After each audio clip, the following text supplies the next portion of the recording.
ज्या मी डिझर्व करतो त्या अजून अगदी प्रामाणिकपणे सांगतो अजून आलेल्या नाही आहे. त्याच्यानंतर मग आता कोरोनामध्ये त्यांनी मला पुन्हा फोन केला होता, पण मी म्हणालो की येस मी करतो, कारण कारण काम करायचं होतं ना, कामच नव्हते. मग येते तर ते का सोडा. मला म्हणायचं आहे की अरे हे फक्त कॉमेडी एक्सप्रेसच करतात, माझं असं कुठलं ग्रुपच नाही.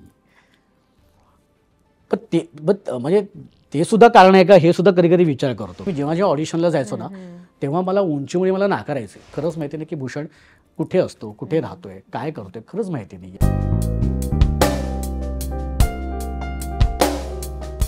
पीएनजी ज्वेलर्स प्रस्तुत त्याची गोष्टच्या नवीन एपिसोडमध्ये तुमच्या सगळ्यांचं स्वागत.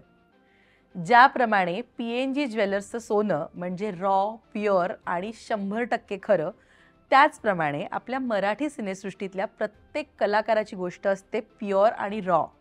आज मी एक असा कलाकार तुमच्या भेटीला आणलाय ज्याच्याशी बोलताना मला आत्ता कळलंय की 25 वर्ष झाली त्याला या सिनेसृष्टीत तो काम करतोय. स्वागत करूया अभिनेता आशिष पवार याचं. नमस्कार. नमस्कार. स्वागत Rajshri Marathi. Thank you thank you thank you बरं सो दादा, मच. कसं आहेस? पहिल्यांदा भेटतोय आपण. हो हो हो. आणि जसं मी म्हणाले की प्रत्येकाची एक रॉ गोष्ट असते. मी तुझ्याबद्दल वरवरचं वाचलंय, पण तुझी खरी खरी गोष्ट मला तुझ्याकडनं ऐकायला आज खूप आवडणार आहे. तुला तुला जे विचारायचे तुम्हाला विचारू. बरं, काय चाललंय सध्या? कसं चाललंय आयुष्य? House life? स्ट्रगल आहे, सुरू आहे अजूनही. अर्थात. बघ काय तुला एक सांगू ना, ह्या क्षेत्रामध्ये ना स्ट्रगल कधीच संपत नाही. प्रत्येक लेवलला ना एक वेगवेगळा स्ट्रगल असतो. म्हणजे आधी जो अगदी साधारणतः 24-25 वर्षापूर्वी कामं मिळवण्यासाठी स्ट्रगल होता, आता क्वालिटी काम करण्यासाठी स्ट्रगल आहे. सो तो स्ट्रगल कधीच संपत नाही आयुष्यात, आणि तो असायलाच पाहिजे, नाहीतर मग काय उपयोग नाही खरं तर. पण असं होतं ना की आपण खूप वर्ष काम करत असतो, आपल्या नशिबाने आपल्या मेहनतीने आपल्याला छान काम येतं. एक लेवल अशी येते की जे आपल्याला असं वाटतं की हा आता आपल्याला जमलंय, आता छान येतंय. ती स्टेज किंवा ती मुवमेंट तुझ्याकडे आजवर कधीच नाही आली आयुष्यात की तुला असं वाटलं की आता आपण सेटल होतोय बाबा इथे? नाही, अशी अगदी प्रामाणिकपणे सांगतो, अशी नाही आले की आता आपण सेटल झाले वगैरे नाही. आपल्याला काम करायलाच पाहिजे. एक काम संपल्यानंतर दुसऱ्या कामाच्या शोधात जायलाच पाहिजे. एक म्हणतो ना आपण, एक स्टेबिलिटी जी म्हणतो ना, ती म्हणजे मला असं वाटतं की नाहीच आहे या क्षेत्रामध्ये. तुम्ही आज भले समजा एखादी तुम्ही मालिका कराल जी साधारणतः 2 वर्ष चालेल, 3 वर्ष चालेल, त्याच्यानंतर तुम्हाला काम शोधायचंच आहे ना. मग स्थिरता कुठे आहे? स्थिरता आजचा म्हणजे तुम्ही जॉब केलात ना तरी पण कॉर्पोरेट लेवलला सुद्धा तिथे पण असुरक्षितता आहे. त्याच्यामुळे सगळीकडे तेच आहे. पण असं असताना सुद्धा, अनिश्चित वातावरण असताना सुद्धा किंवा अनिश्चित काम असताना सुद्धा या क्षेत्रामध्ये इतकी वर्ष काम करत राहणं हे खूप चॅलेंजिंग आहे. आणि असं मला वाटतं की आपण सगळेच कलाकार ह्या क्षेत्रामध्ये ज्या पद्धतीने काम करत असतात ते खरंच कौतुकास्पद आहे. मला आवडतं, कारण मी लहानपणापासूनच ठरलं होतं की मला या क्षेत्रामध्येच यायचं आहे. ओके. सो अर्थात घरातल्यांचा पण सपोर्ट होता. सो त्याच्यामुळे जे मी काम करतोय त्याच्यात आय एम हॅपी. हां, फक्त समाधानी नाही आहे. आनंदी आहे पण समाधानी नाही आहे, कारण ज्या प्रकारच्या भूमिका अजून माझ्या वाटेला यायला पाहिजेत, म्हणजे ज्या मी डिझर्व करतो त्या अजून अगदी प्रामाणिकपणे सांगतो अजून आलेल्या नाही आहेत. बरं, जी केली आहेत कामं ती लोकांपर्यंत पोचलीच नाही आहेत. खूप छान सुंदर कामं अशी मी केली आहेत की एक वेगळी बाजू सुद्धा, की एक किंवा आत्तापर्यंत नुसतं कॉमेडीच म्हणून एक कॉमेडी अभिनेता, विनोदी अभिनेता म्हणूनच लोकांसमोर मी आलो आहे. पण खरं तर मी सिरियस काम खूप जास्त केलं आहे, पण ते लोकांपर्यंत आलंच नाही आहे, म्हणजे पोचलंच नाही. सो त्याच्यामुळे कॉमेडी विनोदी अभिनेता म्हणून हीच ओळख आहे अजूनसुद्धा. सो माझा तो प्रयत्न आहे की ती इमेज कुठेतरी जरा पुसायची, आणि आपण हे सुद्धा करू शकतो, अशा प्रकारची सुद्धा कामं करू शकतो. ह्यासाठी मी बऱ्याच प्रोजेक्टवरती जरा स्वतःहून काम करण्याचा प्रयत्न करतोय. सो लेट्स सी, बघूया की मी बाबा हेही करतो. पण आत्ता इतकं कॉम्पिटिशन आहे आजूबाजूला, आणि सोशल मीडिया आत्ता खूप वास्ट आहे. आपण जे कलाकार जे काही करतात ते प्रेक्षकांना लगेच कळतं. बरोबर. तुला असं वाटतं की आत्ता या सोशल मीडियाच्या जगामध्ये कॉम्पिटिशन खूप झालंय आपल्या स्वतःला प्रूफ करायला? अर्थात खूप कॉम्पिटिशन वाढले आहेत, खूप कॉम्पिटिशन. आणि सोशल मीडियाचा बघायला गेलं तर एक फायदाही आहे आणि थोडासा तोटाही आहे. म्हणजे तोटा अशासाठी की सगळ्यांना असं वाटते की अभिनेता होणं किंवा या इंडस्ट्रीमध्ये येणं इतकं सोपं वाटतंय ना सगळ्यांना, की तसं नाही आहे. की नुसतं तुम्ही रील बनवले म्हणून तुम्ही अभिनेता किंवा अभिनेत्री नाही होऊ शकत. म्हणजे अर्थात त्याच्यामध्ये सुद्धा स्ट्रगल आहे किंवा मेहनत आहे, मी नाही म्हणत नाही आहे. पण जेव्हा आत्ताचा जो काळ आहे ना, की तुमचे फॉलोअर्स बघून किंवा तुमचे हे तुमच्या व्हिडिओला लाईक्स किती आहेत किंवा तुमचे फॉलोअर्स बघून जी कामं दिली जात आहेत ना, तर ते मला असं वाटतं की तुम्ही त्यांचे प्रॉपर ऑडिशन घेता का? त्या कॅरेक्टरला ते खरंच योग्य आहेत का? बरं, मग इतकी वर्ष ज्यांनी काम केलेलं आहे, इतकी वर्ष अनुभव आहेत, त्यांचं काय? की ज्यांना सोशल मीडिया नाही माहिती आहे, म्हणजे अगदी मी तुला मी सांगू का, मी सोशल मीडियावरती फार ॲक्टिव्ह नाही आहे.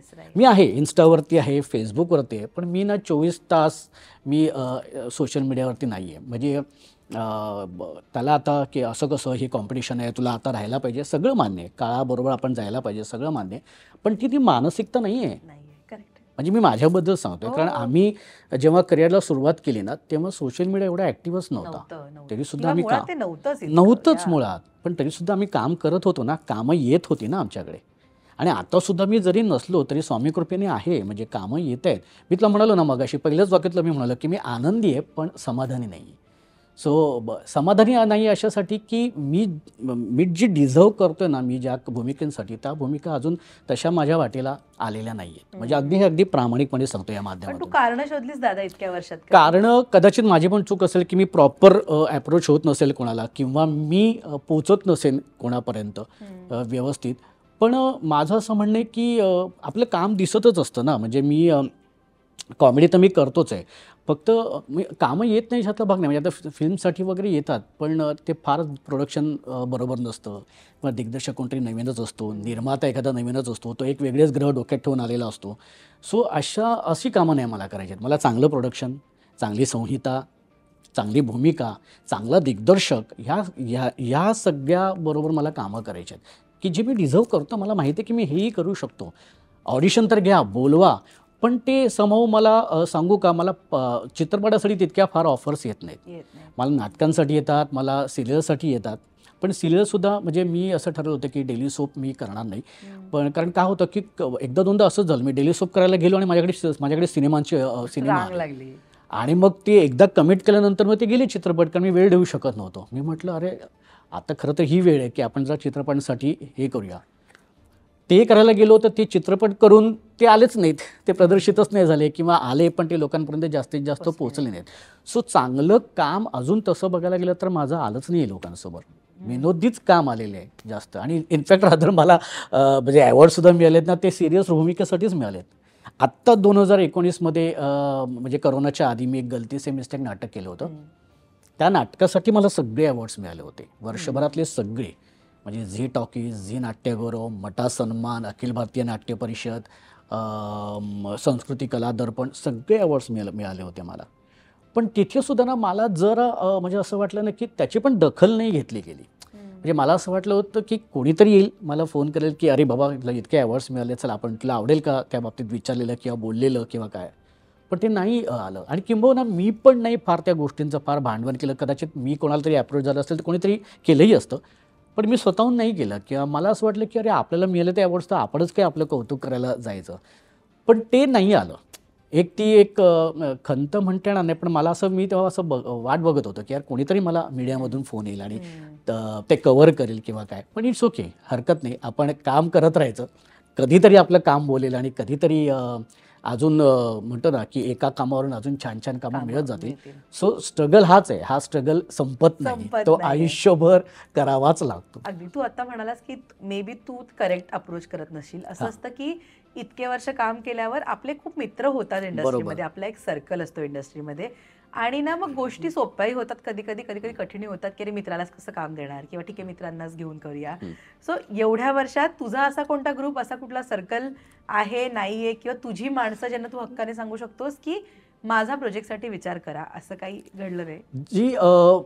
जी हक्काची माणसं आहेत, जे मित्र आहेत, ज्यांच्याबरोबर मी कामं केलेली आहेत, करतोय, त्यांना मी नक्कीच फोन करून सांगतो. किंवा रादर मला असं वाटतं की त्यांना फोन करायची गरज नाही आहे. जर आपण मित्र आहोत ना, तर तुला कळलं पाहिजे, जेव्हा एखाद्या प्रोजेक्टमध्ये किंवा एखाद्या गोष्टीमध्ये एखादा कॅरेक्टर येतं तेव्हा तुम्हाला कळलंच पाहिजे ना की अरे ह्या रोलला आशिष चांगला जाऊ शकतो. तो ती सांगायची गरज नसते. पण तरीसुद्धा जे जवळचे आहेत त्यांना मी नक्कीच फोन केलेले आत्ता ह्या काही दरम्यान, काही वर्षांपूर्वी वगैरे, जे मी आधी कधीच केलं नव्हतं. म्हणजे रादर करोनाच्या नंतर, कारण करोनामध्ये सगळीच इंडस्ट्री थांबली होती. म्हणजे जवळजवळ 5-6 वर्ष सगळेच मागे गेले होते. सो नव्याने सुरुवात करावी लागली होती. सो त्या दरम्यान मी नक्कीच सगळ्यांना फोन केले होते. पण माहिती नाही, समाहू कदाचित त्यांना असं वाटत असेल की बाबा नाही आशिषला कशाला ह्या रोलला बोला, किंवा छोटा असेल किंवा काय. सो असंही असू शकेल. पण मी वाट बघतोय एक कुठली तरी चांगली भूमिका माझ्या वाटेला येण्याची. मी खरंच अगदी मनापासून वाट बघतोय, जे म्हणजे आलेलं नाही आहे. म्हणजे आता इतकी वर्ष काम करतोय तरीसुद्धा म्हणजे आता असे आहेत ना लोक. आता मी एक सिनियर सिटीजन नावाची आत्ता एक मी चित्रपट केला होता, अजय फणसेकर दा त्यांनी डिरेक्ट केली होती. त्याच्यात मी मेन विलन केलं आहे, पण ते काम पोचलंच नाही लोकांपर्यंत. किंवा भैरू पेलवान की जय, मी आणि सिद्धार्थ जाधव होता त्याच्यामध्ये मेन रोल करत होता.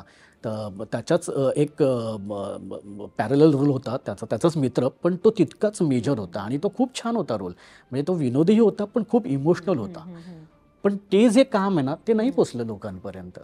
सो मग अशी कधी कधी खंत वाटते की आपण इतकं काम करतो म्हणजे लोकांपर्यंत पोहोचत नाही. मग त्याची म्हणजे कधी कधी असं वाटतं की मग हे दखल घेतली नाही जाते की आपणच कुठेतरी कमी पडतोय लोकांपर्यंत पोहोचण्यासाठी. सो आता मी सध्या तोच विचार करतो की आपण ठीक आहे नाही येत त्यांना कोणी, आपण आपला विचार करूया, आपण स्वतः गोष्ट तयार करूया किंवा आपण त्याच्यावरती मेहनत घेऊया आणि लोकांपर्यंत पोहोचूया. सो त्याच्यासाठी प्रयत्न चालू आहेत. अरे बापरे, म्हणजे मला हे खूप सरप्राईज आहे की इतके वर्ष काम करून सुद्धा एका चांगल्या भूमिकेसाठी वाट बघावी लागते आणि हाच या फील्डचा स्ट्रगल आहे. बाहेरनं दिसायला खूप ग्लॅमर दिसतं की किती छान आहे सगळं, रोज कॅमेरा, रोज मेकअप, मीडिया, बट तिथपर्यंत पोहोचायला एवढी 25 वर्ष करूनही पुरेशी नसतात. नाही आणि कधी कधी पूर्ण अख्खं आयुष्य जातं आणि मग कधीतरी असं एखादा रोल होता. जसं मी म्हणतो ना, एक टर्निंग पॉईंट आयुष्यात यावा लागतो. तो कोणाकोणाच्या लवकर येतो, कोणाकोणाच्या आयुष्यामध्ये फार उशीर येतो. पण तोपर्यंत मग तुम्ही पेशन्स ठेवले पाहिजेत. हे फार महत्त्वाचं असतं की आपला मागून येणारा पुढे जातोय म्हणून तुम्ही पॅनिक व्हाल तर नाही. आणि प्रत्येकजण आपापल्या नशिबाचं सगळ्या गोष्टी घेत असतो आणि करत असतो. सो पॅनिक व्हायचं नाही, आपण आपलं काम करत राहायचं प्रामाणिकपणे. आणि मी अगदी सांगतो ना की माझ्याकडे जे कुठलं काम येतं ना, मी अगदी 100 काय 200% करण्याचा प्रयत्न करतो. आणि कदाचित म्हणून स्वामी कृपेने की जसं मी म्हणालो ना की कामं येत आहेत म्हणजे आनंदी आहे मी, 4 पैसे घरामध्ये येत आहेत, कमवतोय. पण म्हणतो ना एक तो जो टर्निंग पॉईंट आयुष्यात यायला पाहिजे ना, आपली एक रिकॉग्निशन ना, एक ऍक्टर म्हणून की आशिष पवार अच्छा याने या भूमिका केल्यात प्लस या आपण केल्या. बरोबर. सो त्याची मी नक्कीच वाट बघते. सो बघूया. दादा, पण तुझ्या अकॉर्डिंगली यश आणि अपयशाच्या रेशोमध्ये कुठलं पारड जास्त जड आहे तुझ्या करिअरच्या? माझ्या करिअरच्या मी सांगू का, म्हणजे जितकं यश मिळायला पाहिजे ना तितकं नाही मिळालं, पण अगदीच अपयशी पण नाही आहे. आज मी म्हणेन की म्हणजे आता 25 वर्ष काम केल्यानंतर की एक समजा 30-40 लोक मला ओळखत आहेत, हे माझं कौतुक नाही आहे. 25 वर्ष मी काम केल्यानंतर एवढ्या लोकांनी मला ओळखलंच पाहिजे, नाही तर उपयोग नाही आहे. पण मी त्याला यश नाही मानत, पण अपयशही नाही मानत. कारण हीच सुरुवात असते ना, इथूनच आपण या गोष्टी पुढे पुढे पुढे जात असतो. यश केव्हा म्हणेन, माझ्या दृष्टीने यश केव्हा माहिती आहे ना की जेव्हा तुमच्या नावावरती एखादं कुठलंही प्रोजेक्ट हे हाऊसफुल होतं. म्हणजे तुमच्या नावावरती समजा, म्हणजे आज मी प्रशांत दामले दाला मी म्हणेन की तो यशस्वी आहे. त्याच्या नावावरती थिएटर फुल होतं, हाऊसफुल होतं. भरत जाधव त्याच्या नावावरती हाऊसफुल होतं. सो मी त्यांना यशस्वी म्हणेन, जे अजूनपर्यंत नाही आलेलं आहे माझ्या वाटेला. आणि होप सो की लवकरात लवकर ते यावं. म्हणजे प्रयत्न तर मी करतोय नक्की. पॉझिटिव्ह माइंडसेट आहे तुझा. एक्झॅक्टली प्रचंड सकारात्मक आहे. प्रचंड सकारात्मक आहे. रादर मी इतका नव्हतो, पण काही परिस्थितीनुसार, काही सिच्युएशननुसार मी ते हळूहळू होत गेलो की आपण आयुष्यात सकारात्मकच राहायला पाहिजे, तरच आपल्या आयुष्यात काहीतरी चांगलं छान. एक्झॅक्टली. म्हणजे आता मला माहिती नाही तू आध्यात्मिक गोष्टींवरती किती विश्वास ठेवते. Very good. म्हणजे तुला कळत असेल की मी काय म्हणतोय ते, की म्हणजे तुम्ही ना, आणि कसं आहे ना माहिती आहे ना की तुम्ही आपोआप त्या आध्यात्मिकतेकडे ना तुम्ही जाता आणि मग त्या हळू तुम्हाला त्या गोष्टी रिअलाईज होतं की अरे आपण आधी उगीच आपण स्वतः त्रास करून घेतला होता. सो तुमच्या वाटेला, तुमच्या नशिबात जे आहे ते येणारच, फक्त थोडी वाट बघायला पाहिजे, पण आपलं काम करणं सोडलं नाही पाहिजे. सो ते मी करतोच आहे, जे आता इतकी वर्ष झाली ते चालूच आहे. आणि ना पेशन्स, म्हणजे संयम खरं तर खूप महत्वाचा आहे. अर्थात. पण तो संयम ठेवता टिकवता अनेकदा तो तुटतो. असं होतं ना, सेल्फ डाऊट. हा आपण किती म्हटलं मी सकारात्मक, सेल्फ डाऊट येतो की अजून मी किती वर्ष थांबायचं किंवा कधी ती गोष्ट घडेल जी मला हवी आहे. मला सांग, या जर्नीमध्ये नो डाऊट काम हातात होतं, पैसे येत होते, पण तरी तुझा संयम कधी सुटला किंवा कमी झाला, अशी कधी परिस्थिती होती? किती वेळा येते अशी परिस्थिती. म्हणजे एखादा समजा प्रोजेक्ट आपल्याला हवं असेल आणि ते नाही आलं की आपण खूप डेस्परेटली त्याच्यावरती म्हणजे काम करत असतो, किंवा त्याच्यावरती वर्क करत असतो आणि ते काम काही केलं येतच नाही आहे किंवा होतच नाही आहे म्हटल्यानंतर मग थोडं असं डिप्रेशन नाही म्हणता येणार, पण मग असं जरा वाईट वाटते की काय आपण कुठे चुकतोय ना, ह्याच्यातच त्याला खूप वेळ जातो की कुठे चुकतोय आपण, का होत नाही आहे. सो थोडं मग तिथे जरा थोडं हे वाटतं, पण ते तेवढ्यापुरतं. आणि मला असं वाटतं ना की ते तेवढ्यापुरतं ना ते पुसून टाकायचं. पुन्हा हे नाही होतं ना, चला आपण दुसरं काहीतरी ट्राय करूया, त्याच्यावरती आपण मेहनत करूया, त्याच्यावरती फोकस करूया. हे पेरून ठेवलं आहे ना आपण, ते कधीतरी उगवेल. So just wait and watch. So कधीतरी ते उगवेल आणि मग आपण आपलं काम पुन्हा करत राहायचं. ओके, हे तर आत्ताचं झालं. जरा काही वर्ष मागे जाऊन विचारते, बाळाचे पाय पाळण्यात दिसावे लागतात की मला अभिनय करायचा आहे किंवा मला ऍक्टिंग जे काही डान्स करायचा आहे. तुझ्या बाबतीमध्ये काय सिच्युएशन होती की तुला वाटलं आपण अभिनेता बनावं, बिकॉज आपलं क्षेत्र हे खूप अनसर्टन आहे. बरोबर. हे अनुभवांनी कळतं की इथे स्टेबिलिटी नाहीये. बरोबर. कधी आज काम आहे, उद्या नाही, परवा परत आहे, राईट. काय क्लिकिंग पॉईंट होता दादा की तुला वाटलं नाही यार आपण ऍक्टिंगच करावी, ऍक्टिंग आपण करू शकतो, छान करू शकतो? शाळेपासूनच आहे ना, म्हणजे वार्षिक स्नेहसंमेलन वगैरे आपलं जे असतं ना, त्याच्यात पहिल्यापासून आम्ही नाटकं करायचो, एकांकिका वगैरे करायचो. ती पहिल्यापासून ती तशी आवड होती. पण शाळेत असताना ह्याच्यातच आपण करिअर करायला पाहिजे असा काही विचार केला नव्हता.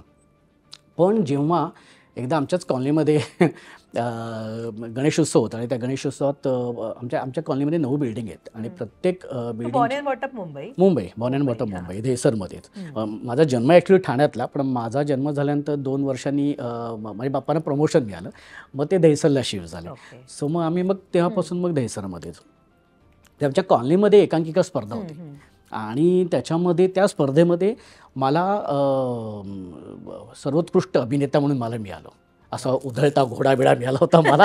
सो तेव्हा असं सगळ्यांनी जण असं बोलायला लागले की अरे तू चांगलं काम करतोस, तर तू ट्राय करायला पाहिजेस, बघायला पाहिजेस. मी म्हटलं अरे सगळेजण म्हणतायत तर बघूया, आपण जरा विचार करून बघूया. आणि सांगायचं ना तर माझ्या पप्पांचे मामा म्हणजे सुहास भालेकर, तू ओळखत असेल, तर ते ह्याच इंडस्ट्रीमधले.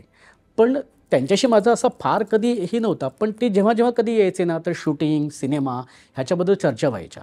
म्हणजे लोअर परेलला मी जायचो तर ते भेटायचे मला, तर मग ते चित्रपटांबद्दल बोलायचे की तर मला ना ते त्याच्यातनं ते एक गोडी निर्माण झाली आणि म्हणजे अरे काय क्युरिओसिटी निर्माण झाली, बघायला पाहिजे आपण. आणि अर्थातच आपण सगळे लहानपणापासून राजा गोसावींपासून ते अगदी लक्षमामा, अशोक मामांचे सगळे असे चित्रपट बघत असल्यामुळे ना असं वाटायचं की एकदा काहीतरी आपण ह्या रुपेरी पडद्यावरती जायला पाहिजे.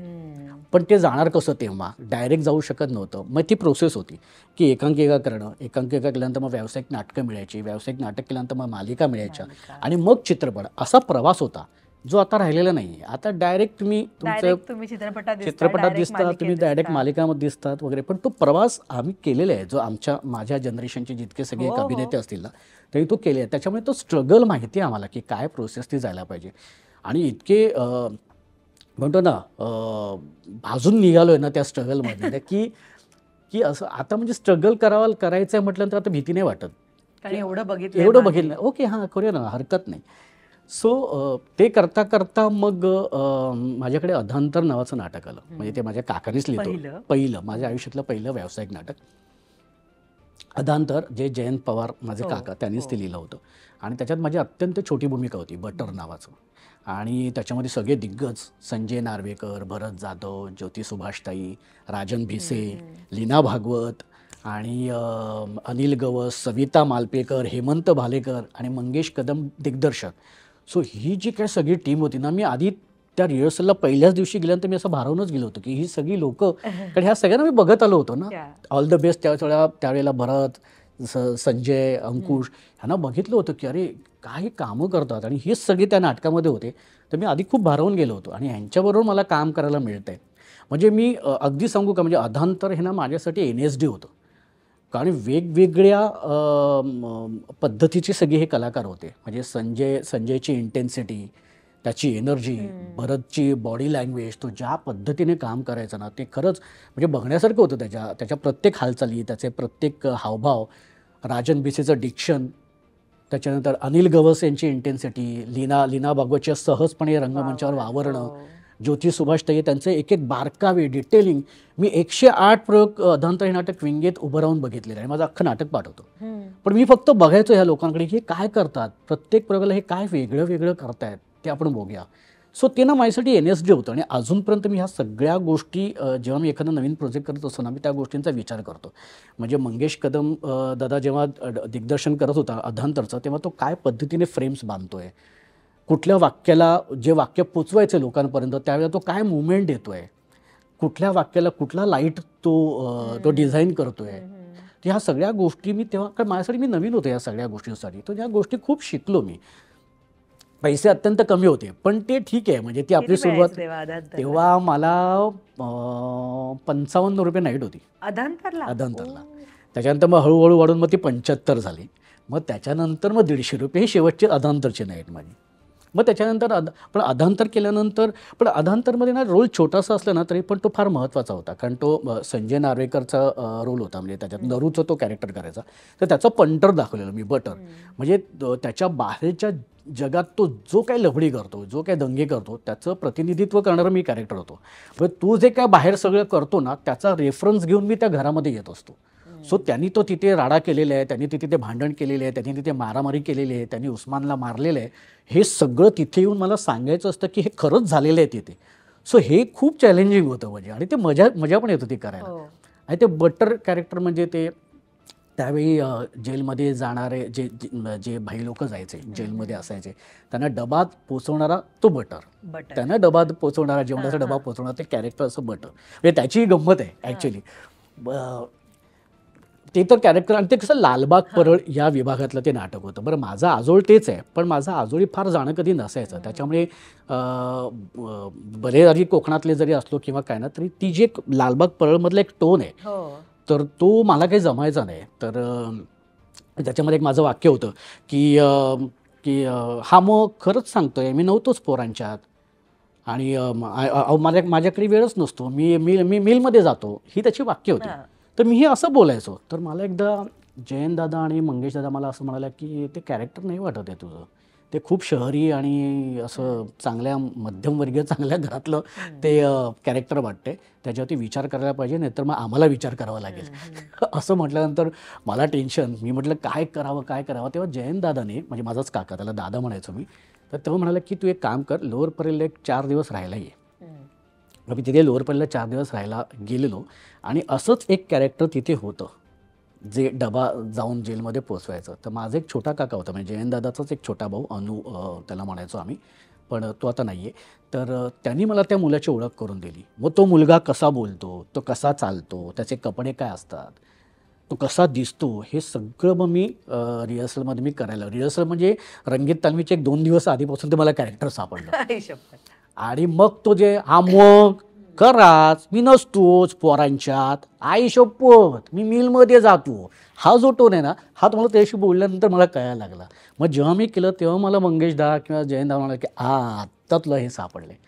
सो ह्या म्हणजे एखाद्या व्यक्तिरेखेचा इतका बारीकपणे अभ्यास करावा लागतो ना, हे त्या अधांतर नाटकांमुळे मला सगळ्या गोष्टी कळत गेल्या. पण ऍक्च्युली आपण नाटक वगैरे दादा करतो, पण खरं ग्लॅमर मिळतं ते मालिका चित्रपट. कारण तुम्ही घराघरात पोहोचता. राईट? बरोबर आहे. कितीही आपण आधी व्यावसायिक नाटकं केली, छान तिथे असलं, आपलं नाव असलं, तरी ग्लॅमर देणारे क्षेत्र हे 2 आहेत. आणि आता आपण वेब सिरीज म्हणूया तिसरं. बरोबर. ती जम्प कशी होती तुझी, नाटक ते मालिका चित्रपट, ते काय होते गोष्ट? ते मी सांगू का, मी थिएटरच करत होतो. थिएटर. म्हणजे माझ्याकडे कॉमेडी एक्सप्रेस यायच्या आधी मी जवळजवळ 7 ते 8 नाटकं व्यावसायिकला केली होतीस.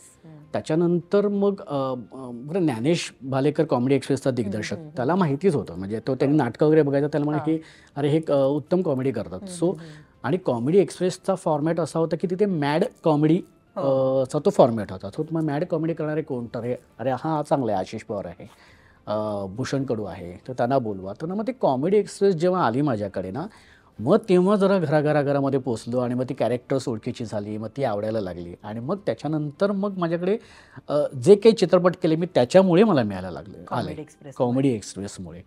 म्हणजे ते तर म्हणजे तो कॉमेडी एक्सप्रेस तसा बघायला गेला तर एक वळण नक्कीच आहे. टर्निंग पॉईंट नाही मी म्हणणार, पण एक वळण नक्कीच आलं की माझ्याकडे कामं यायला लागली आणि मी छान काम करतो हे लोकांपर्यंत पोचलो.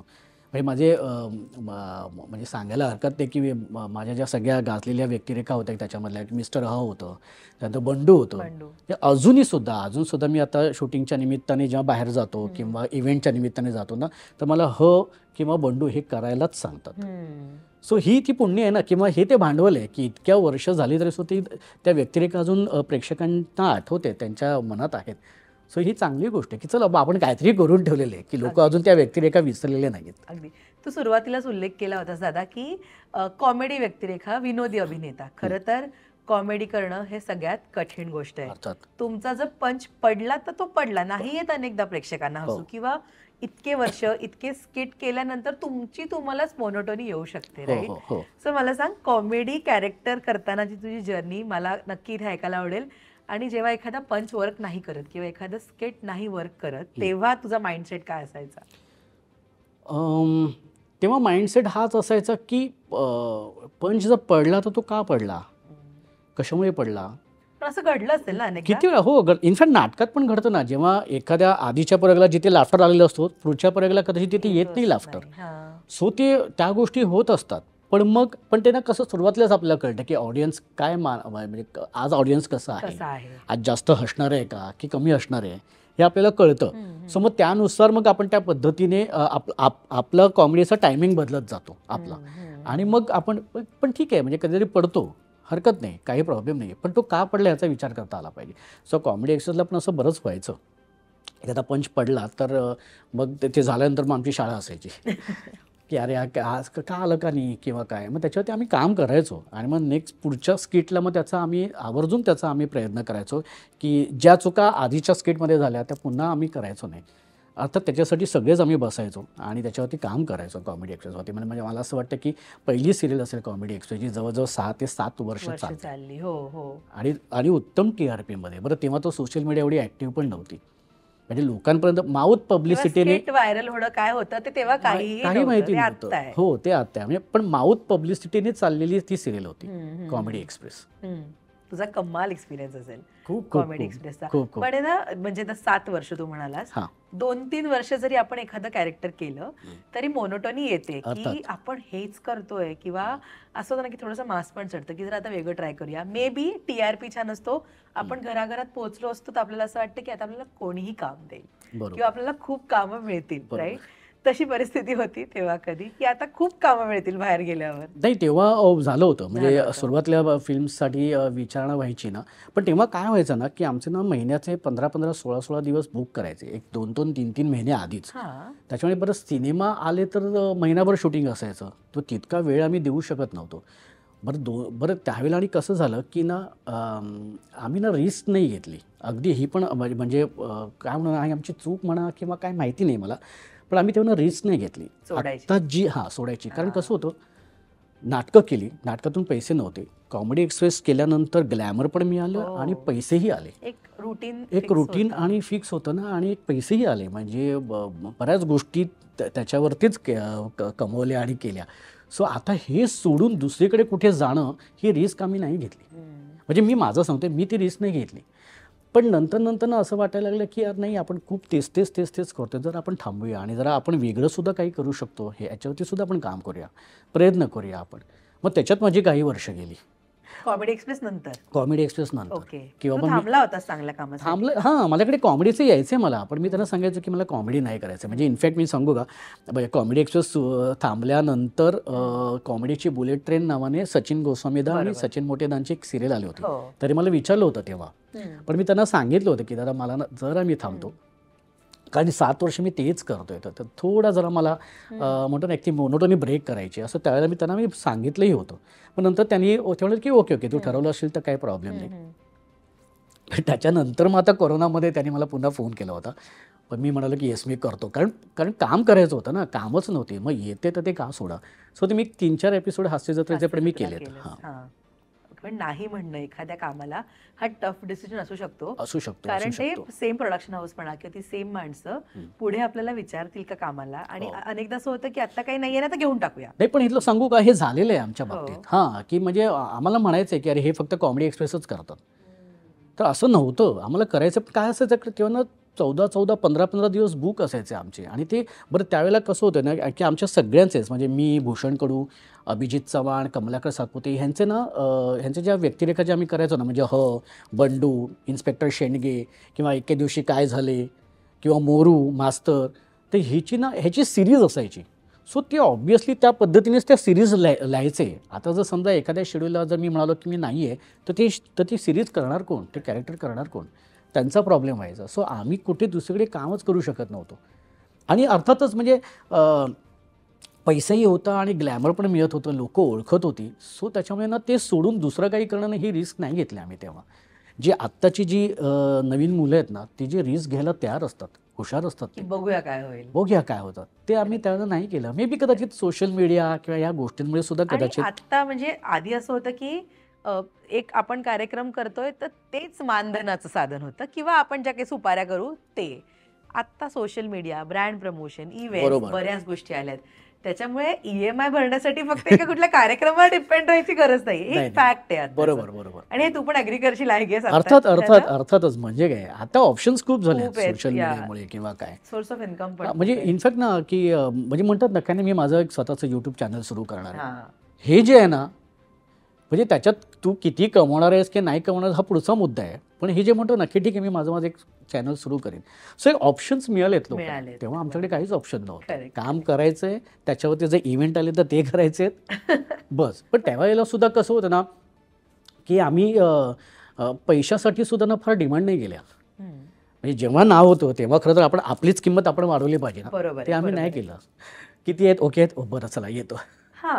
सो कारण माहितीच नव्हतं ना की अरे आपण डिमांड करायला पाहिजे, आपण इतके पैसे सांगायला पाहिजेत.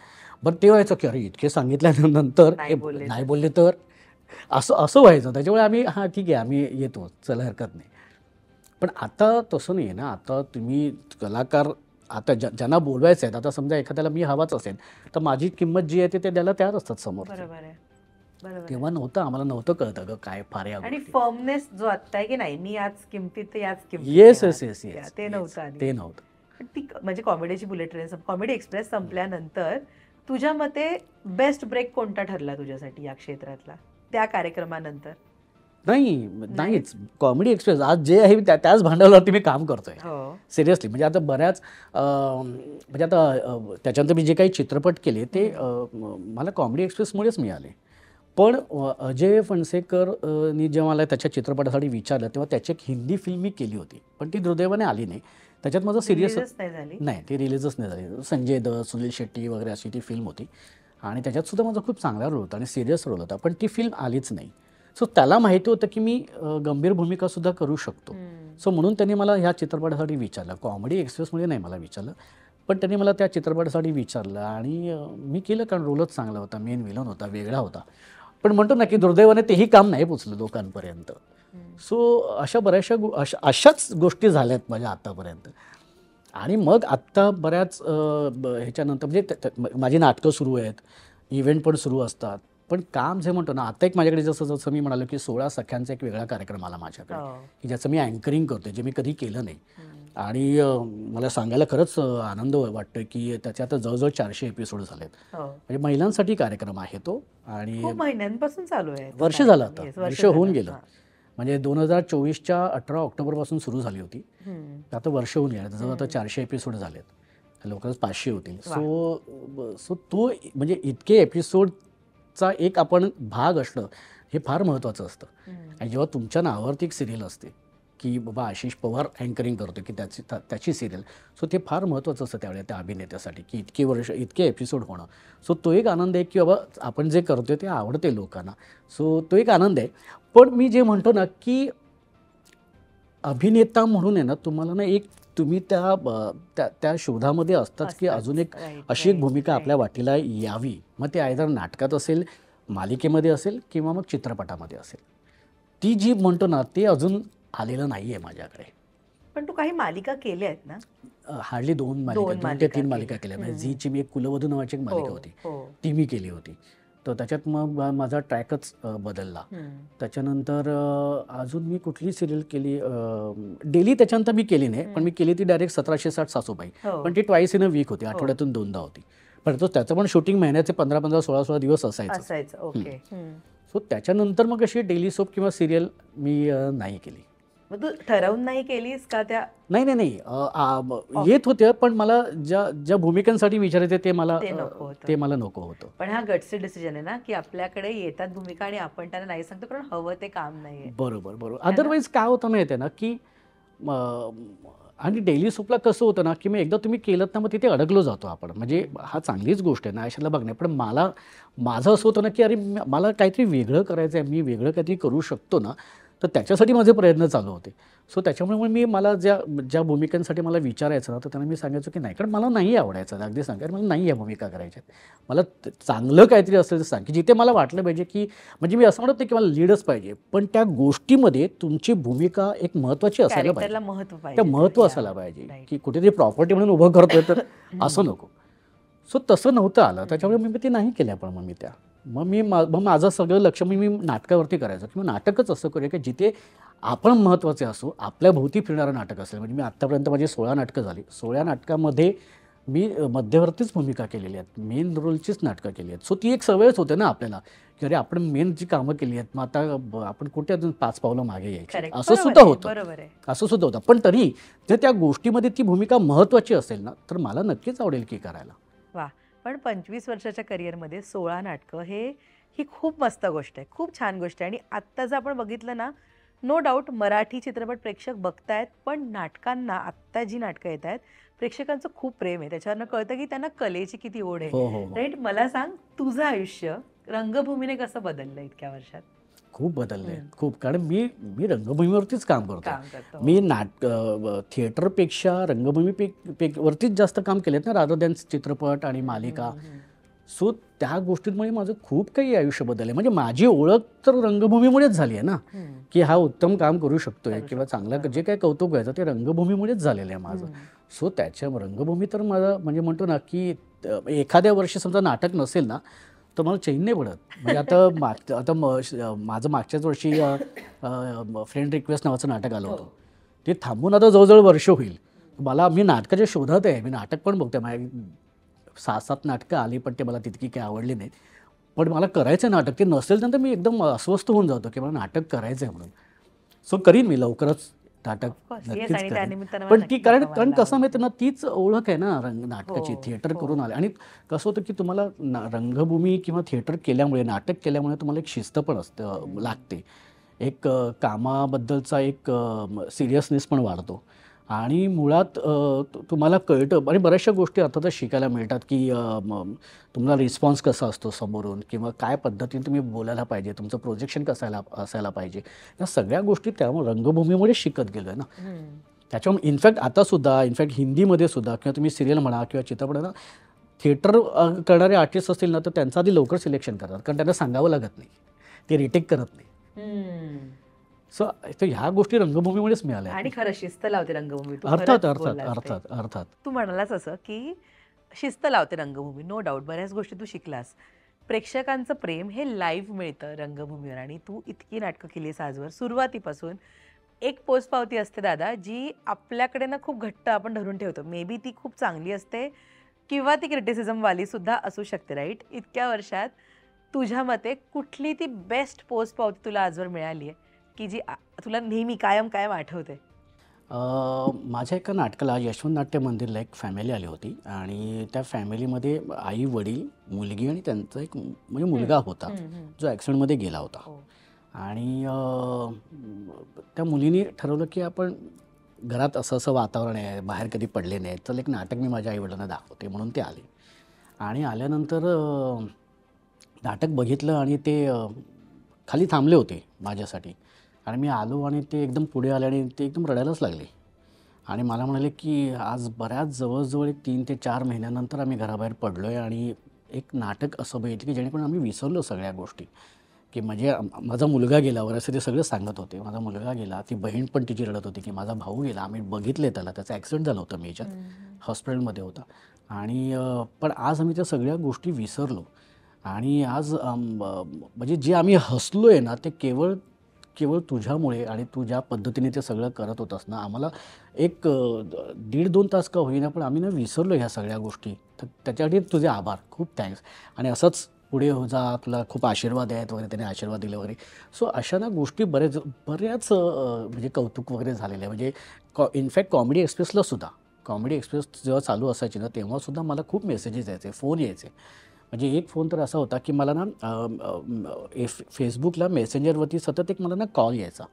तर आपण ते कॉल घेत नाही ना, किंवा आपल्याला ओळखच नाही, काय नाही. तर त्यांनी सांगितलं की त्यांनी मला मेसेज केला, मी उचलत नाही म्हटल्यानंतर, की दादा प्लीज माझा फोन उचल, कारण माझे वडील खूप आजारी आहे, सॉरी आई खूप माझी आजारी आहे. तर तिला मी एकदा प्रॉमिस केले की मी एकदा तुला आशिष पवारशी मी बोलून देतो, कारण ती कॉमेडी एक्सप्रेस बघायची.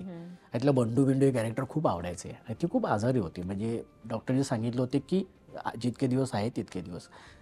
पण तिची एक इच्छा होती की तिला तुझ्याशी एकदा तरी बोलावं असं मला वाटत होतं. तर म्हणून मी तुला कॉल करते, कारण तुझा नंबर नाही आहे माझ्याकडे. तर असं म्हटलं सुद्धा आपण कितपत आधीपर्यंत म्हणजे खरंच आहे का बाबा किंवा काय. तर मी म्हटलं की ठीक आहे चला आपण करूया. नंबर दिला आणि त्याने मला कॉल केला आणि लिटरली व्हिडिओ कॉलवरती त्याची आई होती आणि ती बघून तर इतकी जी काय अगदी रडायला लागली, अरे तुम्ही मला ह्यांनी सांगितलंच नाही, हे माझ्यासाठी फार सरप्राईज आहे, मोठं सरप्राईज आहे. सो नाही ह्या गोष्टी असं होतं ना की अरे आपण काय केलं एवढं की जेणेकरून इतकी लोकं आपल्यावरती प्रेम करतायत आणि खरंच आपण ते डिझर्व करतोय का इतकं, म्हणजे काय आहे, म्हणजे असं झालं. पण मग काय होतं, मग अशा वेळेला मग जबाबदारी खूप वाढते की आपण हे केले तर मग आता आपण पुढचं काम करताना आपल्याला खूप चांगलं आणि छानच करायला पाहिजे. सो त्या गोष्टींचं भान सतत ठेवावं लागतं. म्हणजे एक म्हणते ना, खायचं तर तुपाशी, नाही तर मग उपाशी. एवढं छान प्रेक्षकांचं प्रेम असून सुद्धा करिअरमधली अशी काही वर्ष असतात जेव्हा आपल्याकडे काहीही काम नसतं. हो. घडलंय कधी की हो, म्हणजे काय, खूप वर्ष काम नाहीये? हो, कामच नव्हतं 2 वर्ष. म्हणजे करोना तर जाऊ दे, पण त्याच्या आधीसुद्धा नसायची कामं. मग स्ट्रगल. आणि मी तुम्हाला सांगितलं ना, म्हणजे मी कॉमेडी एक्सप्रेसच्या मी फक्त नाटकच करत होतो. कॉमेडी एक्सप्रेस नंतर मग जरा काही चित्रपट केले, पण त्याच्यात स्ट्रगल संपला नाही. कामं मनासारखी नाही चाली कधी.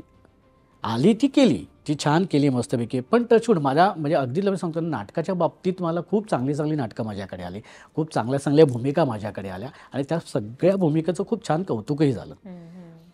पण जे म्हणतो ना की चित्रपटामध्ये एखादी चांगली भूमिका यायला पाहिजे किंवा एखाद्या मालिकेमध्ये एखादी चांगली भूमिका यायला पाहिजे, तर ती अजूनपर्यंत नाही आली माझ्याकडे. तू कुठल्या ग्रुपचा भाग आहेस का नाही? अजिबात नाही. मी कुठल्याच ग्रुपचा भाग नाही, कारण मी आधीपासून सगळ्यांबरोबरच कामं केलेली आहेत.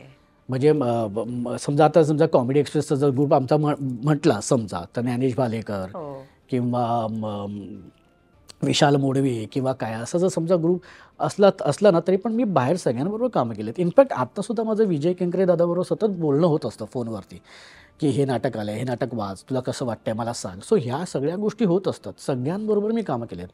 माझं खरंच सांगतो प्रामाणिकपणे, माझं असं कुठलं ग्रुपच नाही.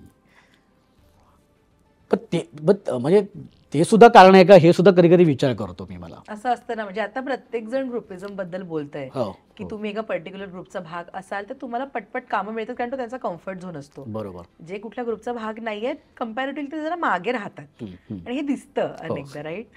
सो त्या ग्रुपिझमचा फटका आहे का? हो, कदाचित. पण मी सांगू का, म्हणजे काय माहिती आहे ना, म्हणजे माझं असं झालं ना की आपल्याला काम करायचंय, पण ह्याच्यासाठी ह्या सगळ्या गोष्टी कराव्या लागतात किंवा असायला पाहिजेत, हे कधी डोक्यातच नाही आलं आमच्या. कारण ते नव्हतंच ना किंवा काय. आता म्हटलं तर बरं, आता कसं झालंय की आता ती जी तेव्हाची लागलेली सवय किंवा ती जी मानसिकता आहे ना, ती बदलता येत नाही ग पटकन. म्हणजे आता जर तू म्हणशील ना की बाबा तू जाऊन 10 लोकांना फोन कर, ओके ठीक आहे मी करीन, पण सतत नाही करणार. म्हणजे माझं असं म्हणणं की अरे समजा एखाद्याला आपण केला फोन, एखाद्याला काम द्यायचंच असेल तर तो देणार. आपण किती वेळा जाऊन स्वतः फोन करायचा. मग कधी कधी असं वाटतं की मग आपणच आपली व्हॅल्यू कमी करतोय. त्याच्यापेक्षा मग आपण आपली व्हॅल्यू आपल्या कामातून वाढवूया, आपलं काम पोचूया त्यांच्यापर्यंत की त्यांना मग वाटलं पाहिजे की अरे हा चांगला आहे, ह्याला घेऊया आपण ह्या रोलसाठी. मग आपण आपल्या कामामध्ये जास्त लक्ष देऊया, ते लोकांपर्यंत जास्त पोचूया. सो मी ह्या गोष्टी करतोय. आणि मी असं नाही की मी केल्या नाही आहेत किंवा मला माज आहे किंवा मला ॲटिट्यूड आहे, अजिबात नाही. मी केल्या या सगळ्या गोष्टी, पण ते करून सुद्धा जर समोरून हवा तसा आपल्याला रिस्पॉन्स येत नाही आहे म्हटल्यानंतर मग आपण आपल्या स्वतःवरतीच काम करायला पाहिजे. मग काय प्रकारच्या भूमिका आपण करायला पाहिजेत, कशा प्रकारची ती गोष्ट असायला पाहिजे, ह्याच्यावरती मीच माझा अभ्यास करतो आणि मी त्या पद्धतीने काम करतोय, सुरू केलंय. लेट्स सी, बघूया आता. इन जनरल सुरुवातीला जेव्हा इंडस्ट्रीत येतात तेव्हा लोक चाचपडत असतात, कलाकार. तू अजूनपर्यंत चाच पडतोयस की काय चाललंय? अर्थात अर्थात अर्थात अर्थात अजूनपर्यंत मी चाच पडतोय. म्हणजे मी तुला म्हणालो ना की कामं येतात माझ्याकडे, नाही अशातलं भाग नाही. म्हणजे अगदीच काही नसेल तर माझं वर्षाला एकतरी नाटक असतंच. पण मी म्हटलं ना की आनंदी आहे पण अजून समाधानी नाही आहे. ते समाधान जरा अजून कुठेतरी मला हवं आहे. आपण कधी कधी असंही वाटतं की समाधान मिळालं की संपलं सगळं. त्यापेक्षा माणसाने ना, कलाकाराने असमाधानीच असायला पाहिजे, स्वार्थीच असायला पाहिजे. माझं प्रामाणिक मत आहे. मी माझ्या भूमिकेशी किंवा मी माझ्या नाटकाशी प्रचंड स्वार्थी असतो. माझ्या भूमिकेशी असतो मी. म्हणजे चुकीच्या अर्थाने नाही, सकारात्मक दृष्टीने मी सांगतोय. आणि प्रत्येकाने असायला पाहिजे.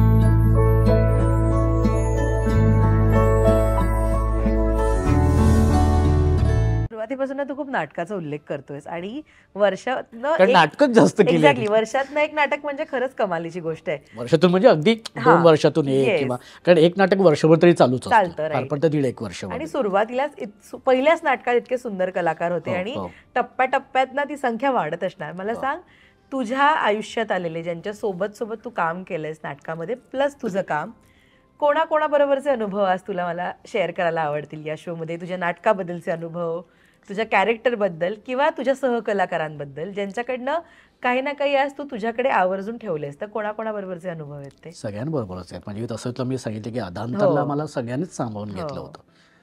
आणि म्हणजे मी म्हणा किंवा लीना म्हणा, की लीनाची पण सुरुवातच होती अधांतर त्यावेळेला. त्याच्यामुळे आम्ही तसे न्यूकमरच होतो.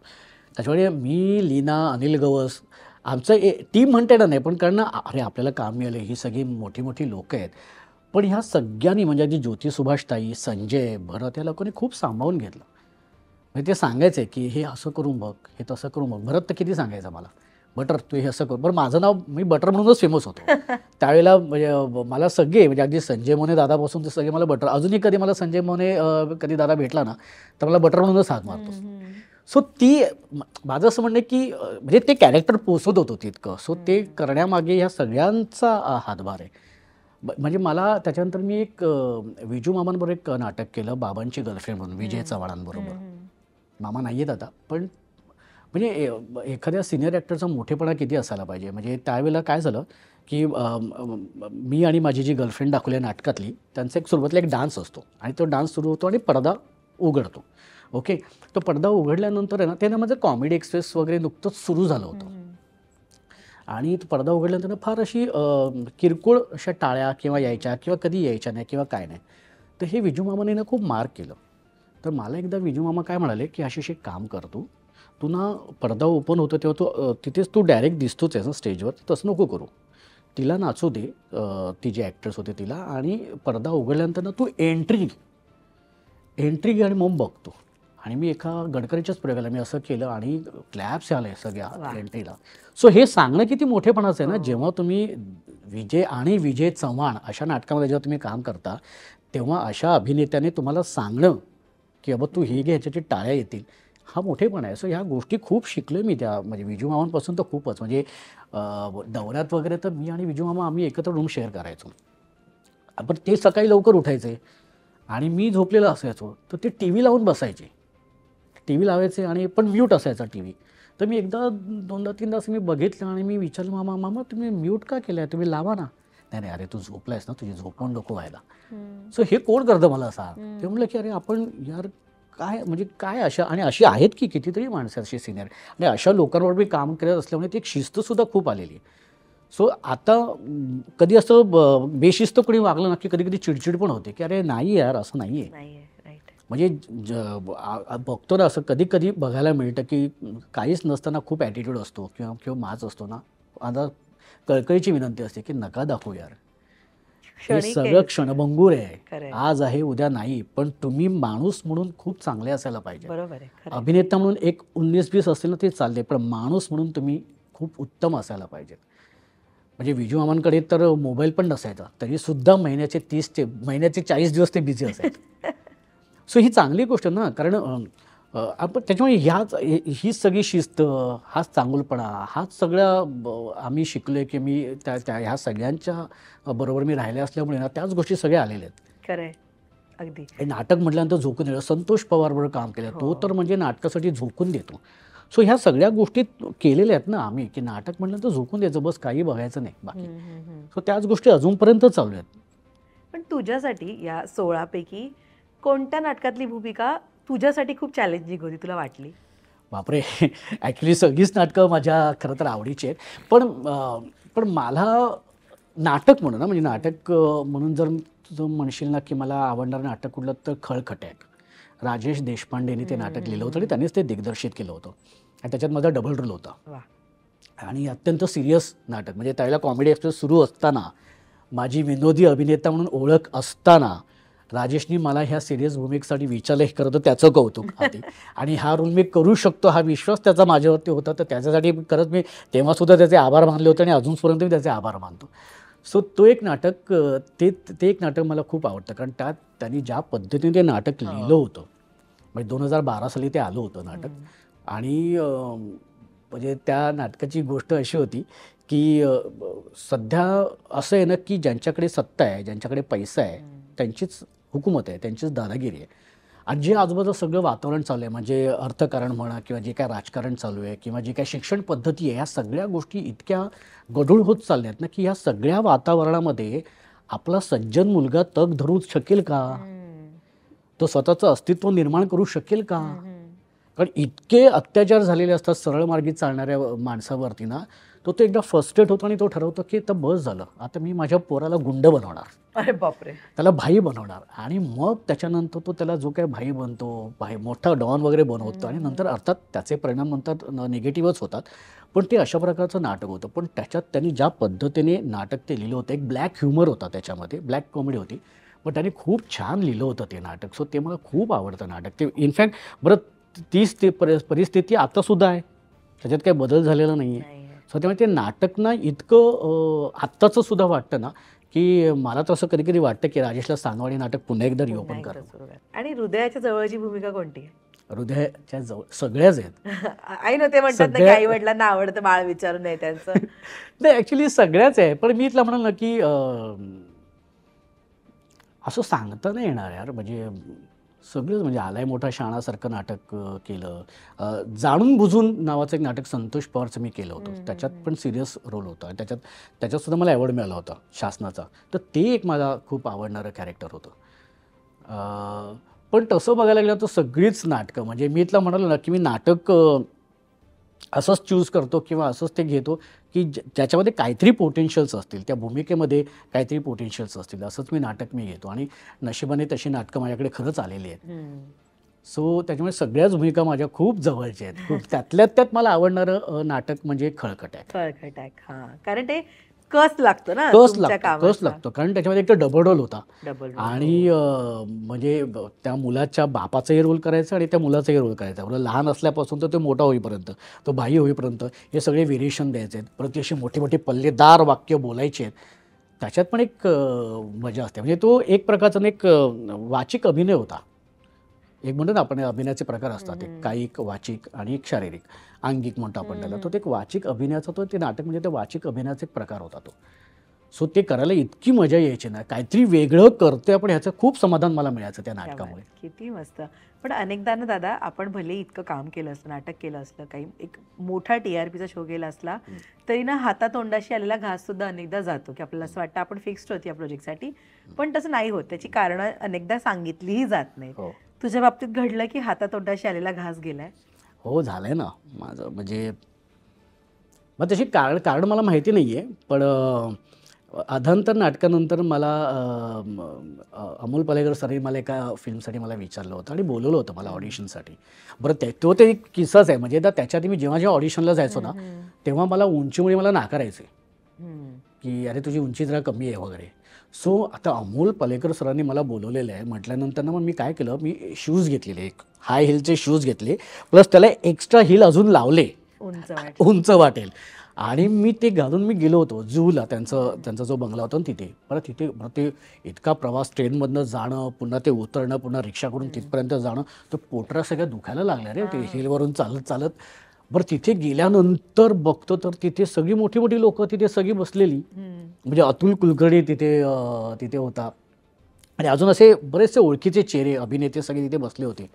मी म्हटलं अरे हे सगळे ह्याच रोज एकाच रोलसाठी आलेत, आता अतुल कुलकर्णी तिथे आहे तर मला कसा मिळणार हा रोल, खरंय. असं असं माझं झालं. आणि मी तिथे बसलो, थांबलो, नंतर मला आतमध्ये बोलवलं आणि मी गेलो तिथे, कारण त्यांनी अधांतर नाटक बघितलं होतं अमोल सरांनी. आणि मी तिथे गेल्यानंतर ते मला म्हणाले की अरे तुझं स्टेजवरती बघताना तुझी एवढी उंची वाटत नाही रे, पण तुझी उंची खूपच आणि त्या रोलला इतकी उंची नको आहे मला. म्हटलं एक मिनटं सर, एक मिनटं सर. मी त्यांच्यासमोर शूज काढले, म्हटलं सर हे बघा सर, हे हिल आहेत, माझी उंची खरंच एवढी नाही आहे. ते हसायला लागले. म्हटलं हे कशाला पण एवढं, म्हटलं त्यांना मी सांगितलं सर माझं असं असं झालं होतं, त्याच्यामुळे मी आपल्या हिल वाढवून मी अगदी उंची मी दाखवायचं की माझी उंची आहे म्हणून. पण चालत ते उंचीमुळे ती जात होती फिल्म. पण असंही ती मला फिल्म नाही आली माझ्याकडे, मला त्याचं कारण माहिती नाही. पण मला सांगितलं होतं की आता आपण शूट सुरू करणार आहोत वगैरे. कैरी नावाची फिल्म होती ती, पण माहिती नाही मला का ती नंतर माझ्यापर्यंत आली नाही किंवा माहिती नाही. पण मला ज्या पद्धतीची ती स्टोरी होती किंवा मला असं सांगितलं होतं ना, तर मला अशी खूप इच्छा होती कारण ही फिल्म करायला पाहिजे. आणि त्यातून इतकी सगळी टीम होती तिथे. चंद्रकांत कुलकर्णी सर होते, अमोल पालेकर, ही जी अशी मोठी मोठी नावं की ज्यांना आपण बघत आलो आहे रुपेरी पडद्यावरती. सो ह्यांच्याबरोबर आपल्याला काम करायला मिळतं, त्यामुळे खूप इच्छा होती मला ती फिल्म करायला, पण ती नाही मिळाली. सो असं म्हणजे जसं म्हणतो ना की तोंडाचा घास असा गेल्यासारखंच झालेलं आहे. पण तू कोणाला इन्स्पिरेशन मानतोस दादा या इंडस्ट्रीमध्ये, की आयडल आपलं, किंवा मानलंयस कधी? नाही, असं प्रामाणिकपणे सांगतो मी, असं मानलं नाही. पण मला नाना पाटेकर सरांबरोबर काम करायची प्रचंड इच्छा आहे, प्रचंड इच्छा आहे. म्हणजे मला ते ज्या पद्धतीने काम करतात किंवा त्यातले जे बारकावे म्हणजे शिकण्यासारखे इतकं आहे ना त्यांच्याकडून, की मला असं म्हणजे माझी अशी खूप इच्छा आहे की एकदा त्यांच्याबरोबर काम करायचं. आली नाही ती संधी अजून? नाही, असं प्रयत्न नाही. इंटरव्ह्यू नंतर यावी त्यांच्याबरोबरचा एक किस्सा आहे, त्यांच्यावरचा एक किस्सा आहे, मी बऱ्याच ठिकाणी सांगितलेलं आहे ॲक्च्युली. म्हणजे कॉमेडी एक्शन सुरू होते, 3-4 वर्ष झाली होती आणि जरा एक नाव झालं होतं आशिष पवार म्हणून. तर पवईला एके ठिकाणी मला प्रमुख पाहुणे म्हणून बोलवलं होतं. ओके. आणि तिथे गेल्यानंतर स्टेजवरती सगळे असे बसले होते, मी पण बसलो होतो तिथे. ओके. आणि मग माझी ओळख केली, मग माझा सत्कार केला गेला आणि नंतर ना अचानक ना सगळी अशी धावपळ वगैरे सुरू झाली स्टेजवरती. कोणतरी कानात येऊन सांगतंय, हे सांगते ते सांगते. तर मला असं कळलं की एक जण विकायला विचारलं काय झालं, थोडे नाही नाना पाटेकर सर आलेत. तर ही जी स्टेजवरती जे काय 60-70 लोकं होती ना, कारण ह्यूज स्टेज ना, ती जी सगळी उठून जी गेली नाना सरांना रिसिव्ह करायला आणि ते आले, अख्खं स्टेज रिकामी. मी एकटाच तिथे बसलो. अरे आत्ता 2 मिनिटापूर्वी इतके सगळे माझ्याभोवती होते. तर हे जे आहे ना, म्हटलं आई शपथ काय आहे यार ह्या गोष्टी. आणि ते गेले, मग नाना सर आले, मग त्यांचा सत्कार केला गेला आणि मग ते बोलायला उभे राहिले नाना पाटेकर सर. आणि ते बोलता बोलता त्यांनी असं जस्ट मागे बघितलं, त्याने माझ्याकडे बघितलं, म्हणजे की अरे तू हे इथे पुढे. आणि मला म्हणाले की हा खूप उत्तम अभिनेता आहे, मी याचं काम बघतो आणि मी हे सगळं बघतोय त्यांच्याकडे की हे मला ओळखतात, हे कधी बघत असतील कॉमेडी एक्सप्रेस, हे मला ओळखतात, ह्याच्यातच मला नवल आणि मी त्याच्यातच हरवलं होतो मला. आणि माझं कौतुक वगैरे केलं. नंतर ना माईक असं बाजूला केला आणि मला म्हणाले हे बघ आता त्याच्यामध्ये जास्त अडकू नकोस, आता बाहेर पड त्याच्यातून, म्हणजे वेगळं काहीतरी काम कर. म्हणजे हा सल्ला सुद्धा त्यांनी मला जाता जाता तिथे दिला. म्हणजे मला माहिती नाही त्याला आता आठवत असेल की हा किस्सा, पण हा खूप म्हणजे जवळजवळ 2009-10 किंवा 9 किंवा 10 सालातला वगैरे. आय होप या इंटरव्ह्यू नंतर तुला ती संधी मिळावी त्यांच्याबरोबर. मला मी तर म्हणजे मला त्यांचं काम करायचंय नक्कीच. इनफॅक्ट महेश सरांबरोबर सुद्धा महेश सरांना सुद्धा मी किती वेळा फोन केला. महेश सरांबरोबर महेश मांजरेकर सर, त्यांच्याबरोबर सुद्धा मला काम करायची खूप इच्छा आहे. पण मी केले त्यांना एकदा दोनदा मी फोन केला, पण नसेल कदाचित मला हवा तसा रोल आत्तापर्यंत आला असेल तर. पण मला आवडेल, म्हणजे मी तर वाट बघते, पण मी करीन त्यांना पुन्हा एकदा फोन करणार. तुला असं म्हणजे कमीपणा नाही वाटत ना? नाही कमीपणा नाही वाटत. म्हणजे मी सांगितलं ना की मला काय असा ॲटिट्यूड किंवा माज नाही, पण माझी ना म्हणजे काय होतं ना, म्हणजे अशी ती हेच नाही आहे, म्हणजे माझी त्यांना अशी मानसिकताच नाही आहे की आपण फोन करायला पाहिजे, आपण हे करायला पाहिजे, हे नाहीच आहे माझी. आणि जी कामं येत गेली मी करत गेलो. पण आता करोनानंतर कुठेतरी मला वाटायला लागलं की बाबा नाही, आपण करायला पाहिजे, आपण लोकांपर्यंत पोहोचलं पाहिजे. आणि तेव्हा मी फोन केले, सगळ्यांना फोन केले, इंडस्ट्रीमध्ये जितके दिग्दर्शक आहे त्या सगळ्यांना मी फोन करायचे. मी सिद्धार्थला फोन करायचो, म्हटलं मला सांग कोणाला फोन करायला पाहिजे. सिद्धार्थ जाधव, तो मला सांगायचा. मग त्यांनी मला नंबर दिले काही जणांचे, मग त्यांना मी फोन केलेले आहेत. सो केलेले आहेत, नाही अशातला भाग नाही. म्हणजे असं काही माज किंवा असं की मी कशाला फोन करू, आज अजिबात नाही. शेवटी काम करायचं आहे आपल्याला, कामासाठी फोन करणं कधीच चुकीचं नाही आहे किंवा कमीपणाचं नाही आहे. अगदी. आणि ना अनेक अनेक अनुभव आपल्या गाठीशी असतात इतक्या वर्षात काम करताना. काही अनुभव आपण ना सोडून देतो की लेट इट बी, किंवा एखादा असा अनुभव असतो की जो आपण मुद्दामून स्वतःकडे ठेवतो एक दोन अर्थांनी, की एक तर ही जे काही फेज आहे किंवा ही जी काही गोष्ट आहे, ही सतत अशा प्रकारची गोष्ट आपल्यासोबत घडावी, किंवा अशी गोष्ट ही परत आपल्याशी बरोबर घडू नये म्हणून सुद्धा ती आपण आपल्या लक्षात ठेवतो तो अनुभव, की हे आत्ता घडलं, हे परत नाही झालं पाहिजे.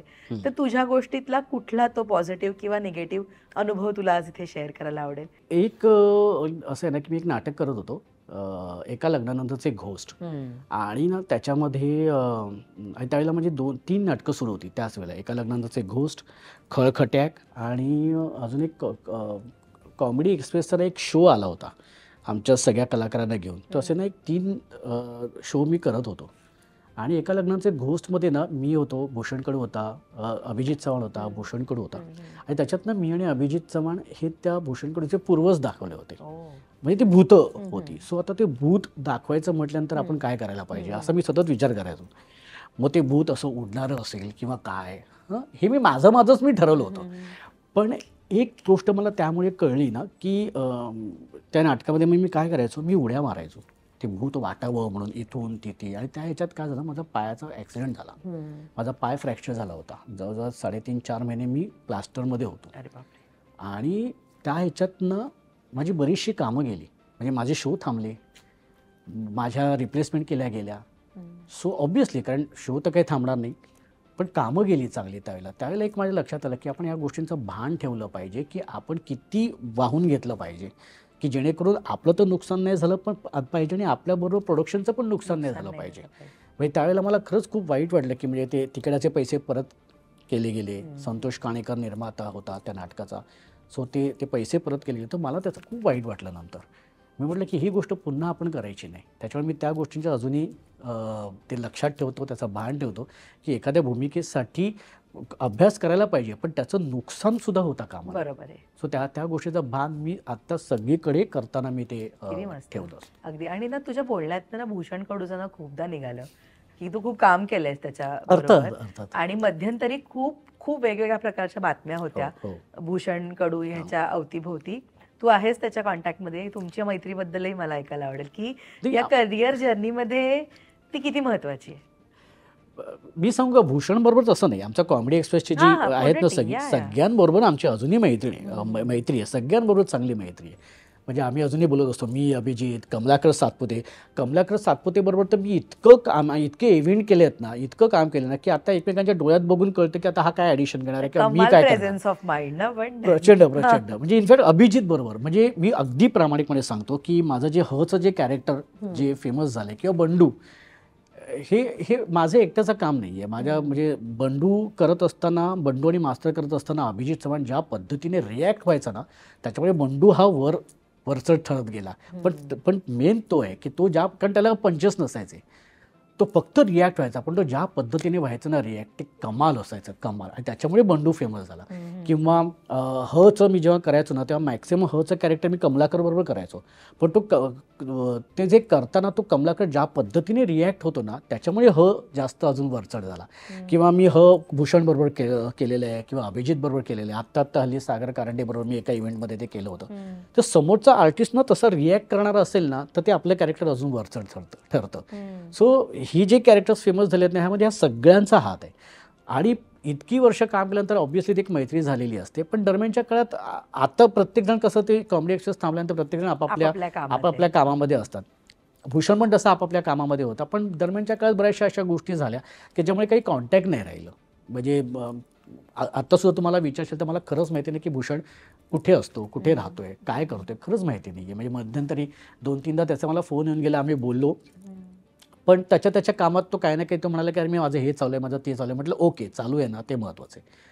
सो असं आता रोज बोलतोय आम्ही, रोज भेटतोय असं नाही. आणि आता ते नसतंच. प्रत्येक जण आपापल्या व्यापामध्ये बिझी आहे की नाहीच जमत ते. खरंच नाही. आता पण तू मित्रांबद्दल सांगितलं. आपल्या आयुष्यात ना 2 प्रकारची माणसं असतात. म्हणजे नाण्याच्या 2 बाजू तशी, की काही माणसं तुम्हाला जे योग्य आहे तुमच्यासाठी ते दाखवतात. काही माणसं फक्त वरवर हा कर असं असतं.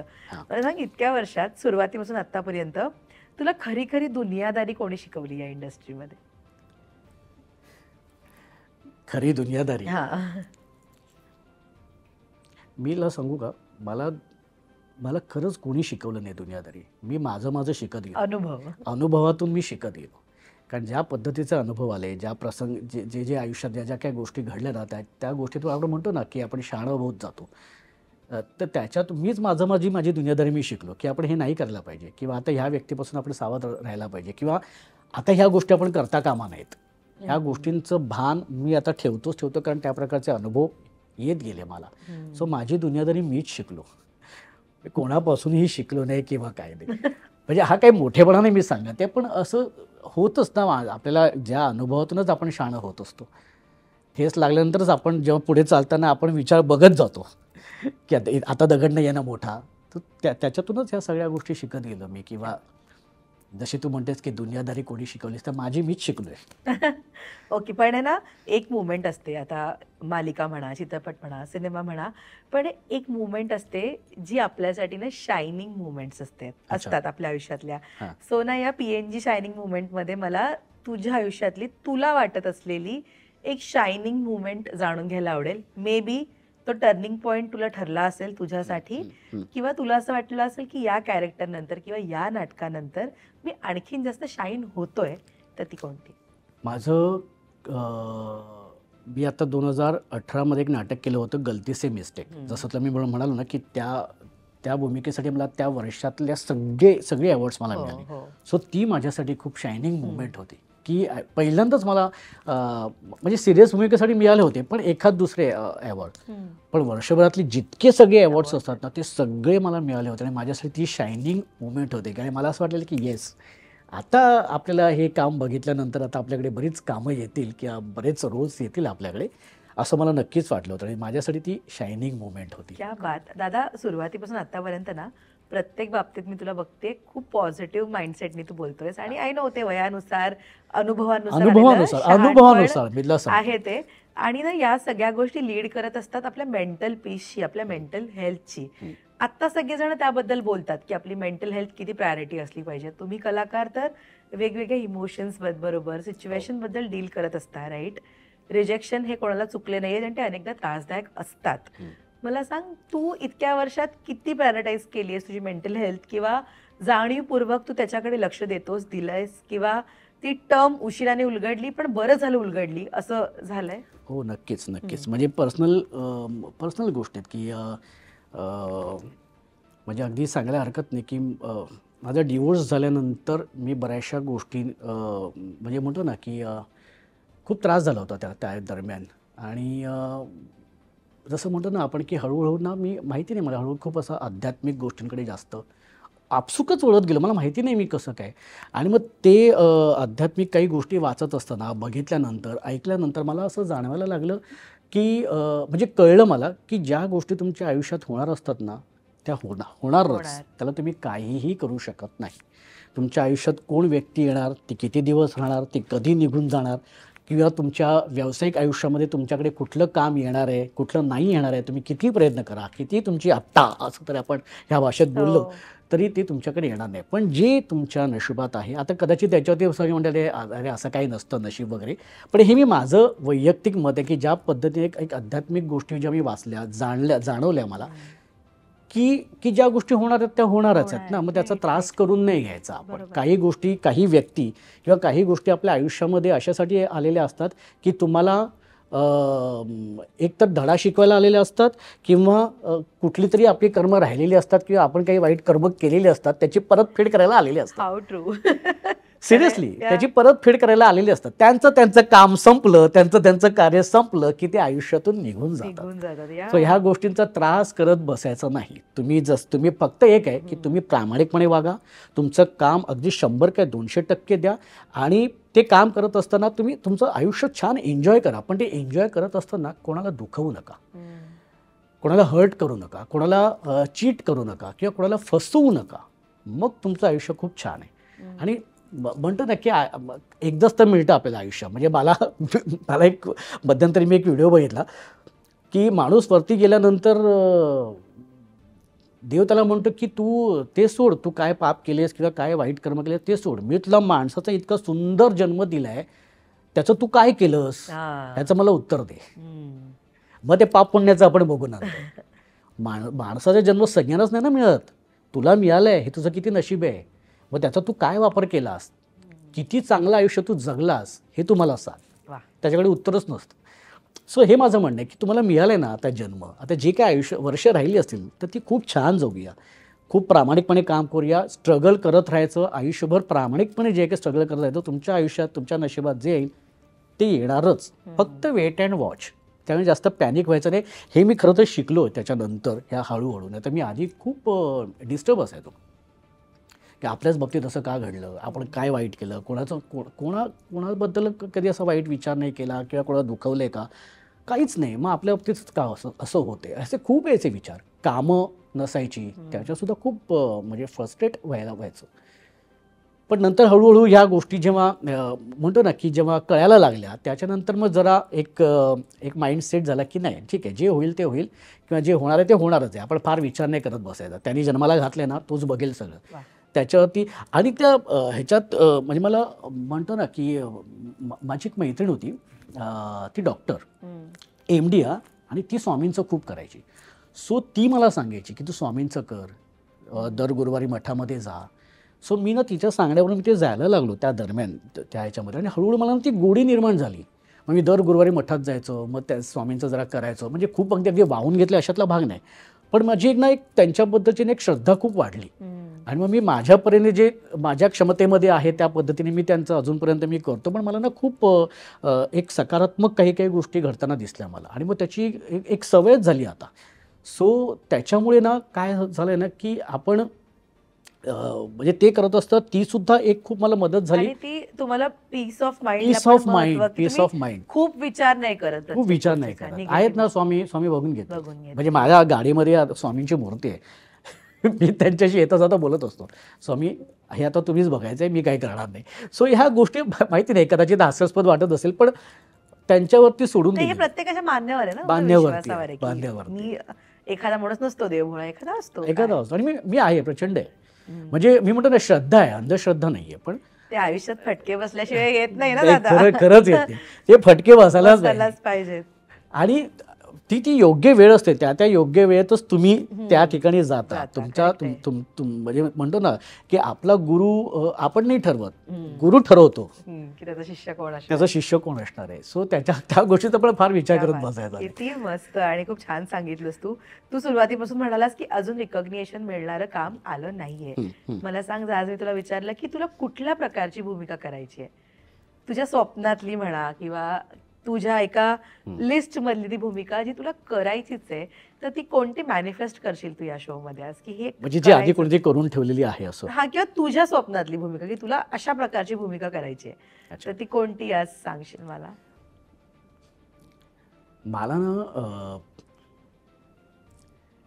म्हणजे अगदी प्रामाणिकपणे सांगू का की म्हणजे आता तू म्हणशील की तू पुन्हा नाना सरांवरती आलेलेस, तर नाना सरांच्या ज्या सगळ्या भूमिका आहेत ना, म्हणजे अब तक 56 किंवा नटसम्राट, ही जे काय भूमिका आहेत ना सगळ्या, तर अशा प्रकारच्या भूमिका मला करायच्या. ही माझी प्रचंड इच्छा आहे की अशी एखादी भूमिका आपल्याकडे यावी की ज्याच्यात की आपण म्हणजे त्या भूमिकेतून कळावं की हा काय दर्जाचा अभिनेता आहे.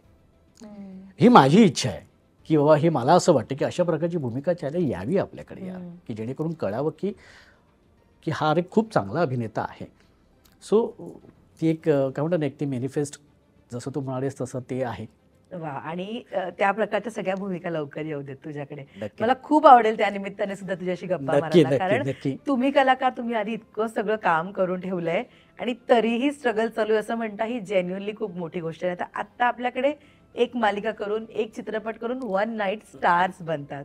त्यात तुम्ही सगळेजण इतके डाऊन टू अर्थ आहात ना, मला खूप भारी वाटतं. तू आता ऍक्च्युली ना, तू आता मला हा जो प्रश्न विचारलास ना की आता म्हणजे जसं मी म्हणालो ना की आध्यात्मिक गोष्टी किंवा एका सर्टन एज नंतर किंवा अनुभवातून ना एखाद्या ठिकाणी आपण ना असं खूप ना न्यूट्रल होऊन जातो. म्हणजे जे होते ते होते. ह्याच्यावरती ना मी ऍक्च्युली खरं तर एक मला वाटतं 4-5 दिवसापूर्वी एक कविता मी वाचली होती.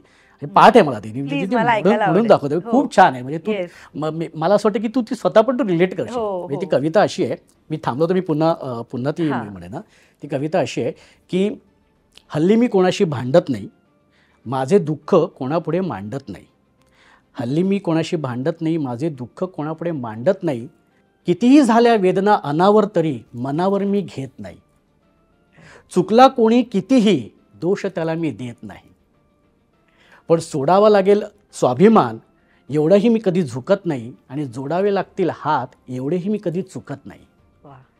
पण ओळखता येतो आता कावा मलाही पण ओळखता येतो आता कावा मलाही निशाणा मी साधत नाही वास्तवाशी जुळलेली नाळ माझी वास्तवाशी जुळलेली नाळ माझी स्वप्नांचे इमले मी आता बांधत नाही स्वप्नांचे इमले मी आता बांधत नाही. कमाल खूप रिलेटेबल कविता आहे ही. खूप खरंच. रिलेटेबल कविता आहे खरंच ही परिस्थिती आहे आता परिस्थिती आपण आहे सिरियसली परिस्थिती अनेकदा आहे. लोकांवर विश्वास ठेवतो पण आपण ज्यांच्यावर विश्वास ठेवतो ते आपल्यावर तेवढा विश्वास कधीच ठेवत नाही कधीच नाही, जेन्युअनली मी स्वतः हा खूप अनुभव घेतलाय नाही कमाल अर्थात झालं. अर्थात म्हणजे ही कविता कोणी लिहिली मला माहिती नाही पण अप्रतिम लिहिली आहे त्याच्यापर्यंत ही पोहोचावी आणि खूप छान आहे खूप वा, वा, आणि मला ती इतकी रिलेट झाली ना की अरे हे करेक्ट आहे आपण आता हे असंच जगतोय